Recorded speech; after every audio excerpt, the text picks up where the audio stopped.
Hello class, our question number 2 of exercise 9.3. A basket of fruit was sold for rupees 240 at a loss of 5.5%.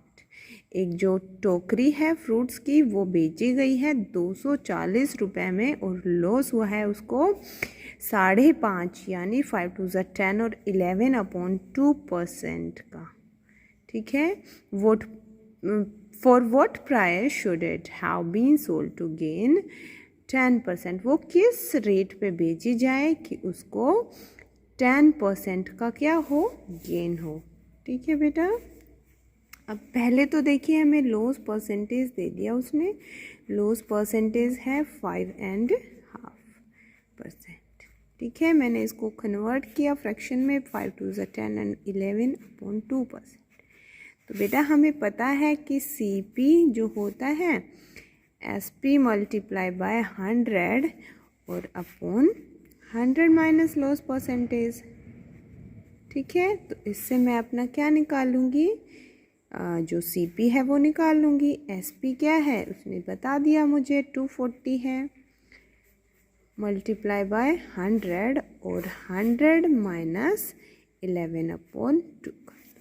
ठीक है बेटा, अब देखो या तो मैं इसको 5.5 कर दूँ यहीं पे या फिर एलसीएम लेके सोल्व कर दूँ, दोनों हो सकता है। देखो यहाँ मैंने 5.5 आ गया यहाँ पर, तो ये हो गया 240 मल्टीप्लाई बाय 100 अपॉन 100 माइनस 5.5।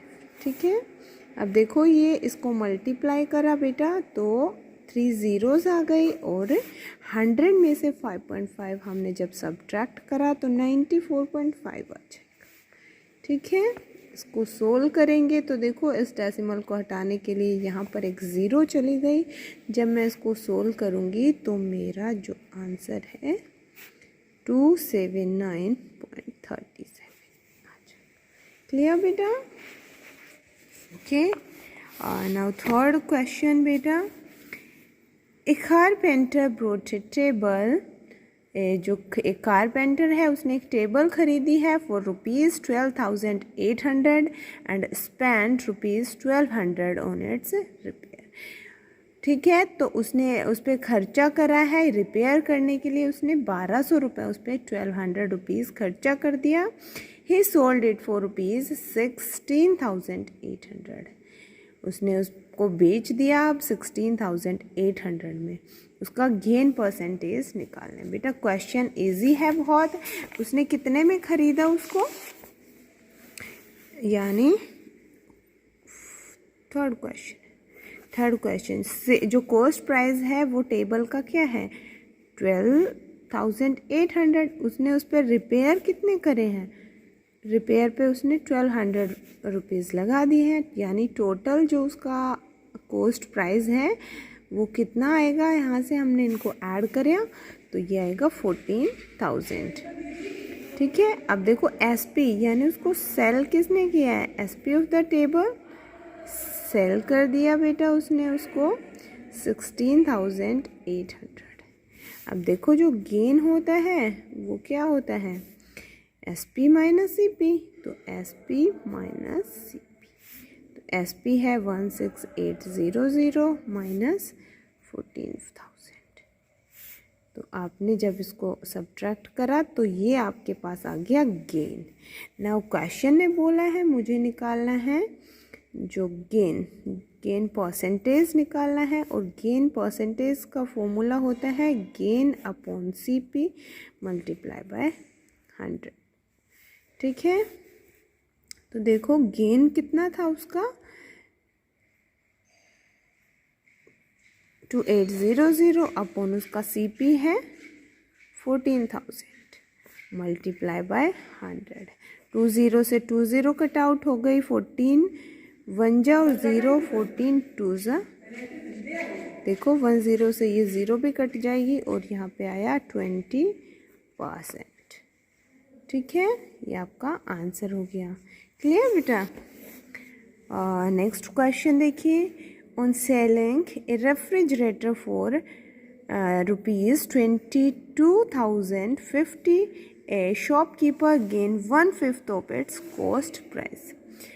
उसके कॉस्ट प्राइस में उसको गेन हुआ है 1/5 ऑफ द कॉस्ट प्राइस, जितना भी कॉस्ट प्राइस है उसका 1/5 उसको हुआ है, प्रॉफिट हुआ है।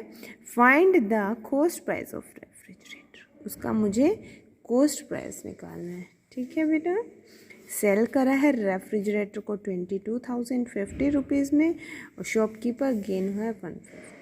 ठीक है, सो बेटा मैं इसको सोल्व करती हूँ। जो सीपी यानी मैंने सीपी को क्या मान लिया, रेफ्रिजरेटर का एक्स मान लिया। ठीक है, तो गेन उसका कितना हो गया 1/5 ऑफ द एक्स, यानी मैं इसको ये भी लिख सकती हूँ x/5। तो एस पी उसने मुझे बताया है क्या है 22,050। तो जो सी पी है बेटा, अगर मैं लिखूँ गेन क्या होता है, गेन होता है S P minus C P. यहाँ से मुझे अगर सी पी निकालना है तो सी पी क्या निकलेगा, एस पी माइनस गेन। तो यहाँ से हो गया बेटा, तो एस पी देखो हमने लिख दिया, गेन कितना था देखो, सी पी एस पी है हमारे पास 22,050 माइनस गेन कितना है x/5, तो मैंने यहाँ पे लिख दिया x/5।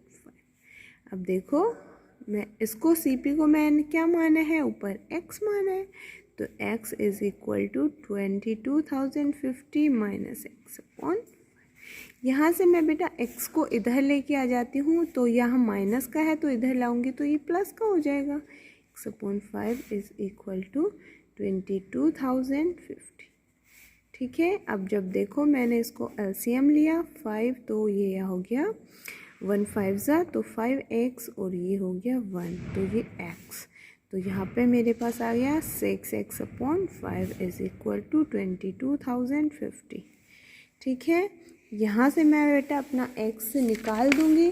x निकालने के लिए देखो 6x आएगा, तो ये आ गया इसके मल्टीप्लाई में 22050 मल्टीप्लाई बाय 5, और मुझे x निकालना है तो 22050 multiply 5/x।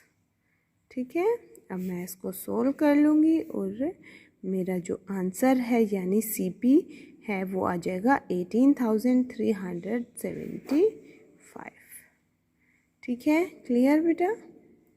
Okay, now try to solve the remaining questions of 9.3. Thank you student.